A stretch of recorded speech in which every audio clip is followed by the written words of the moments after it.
Mental wellbeing కూడా.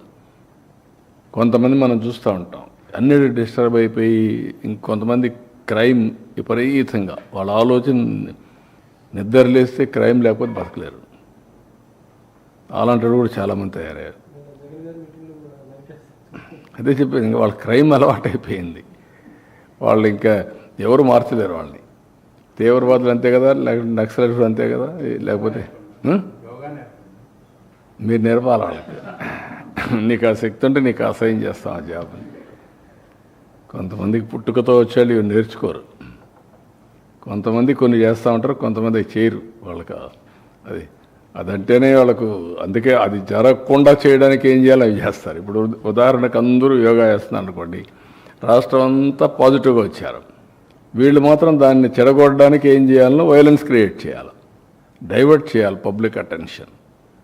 That is their art or their intention. అందుకే criminals ఎప్పుడు కూడా క్రిమినల్ బ్రెయిన్సే పనిచేస్తూనే ఉంటాయి. వాళ్ళకు నరికేస్తాం, చంపేస్తాం, రఫ్ ఆడతాం,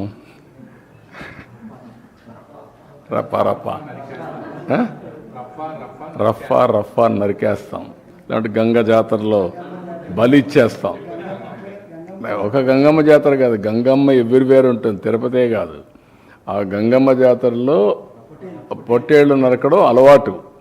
ఏ ఊరికి ఆ ఊరు ఇది ఇస్తారు, బలిస్తారు, పశువులు బలిస్తూ ఉంటారు.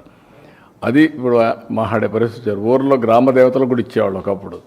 ఒక ఊర్లో గ్రామదేవత ఉంటే శక్తిని బట్టి ఒక పొట్టేల్ని బలిచ్చేవాళ్ళు.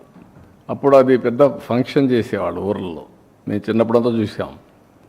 ఇంటికి ఒక ప్రతి ఒక్కడు పెంచేవాడు ఒకదాన్ని, ఒక పొట్టేలు పెంచేవాళ్ళు, కొనేవాళ్ళు. కొని దాన్ని బలిచ్చి అక్కడి నుంచి దాన్ని ఇచ్చేసేవాళ్ళు. అట్లా ఏరియస్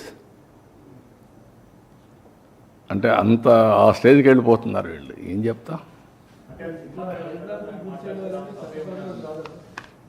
డెఫినెట్గా చట్టబద్ధకి వస్తుంది. ఎవ్వరికి కూడా హక్కు లేదు ఇష్టానుసారంగా టెర్రరిజం క్రియేట్ చేయడం, లేకుంటే ప్రొవోక్ చేయడం.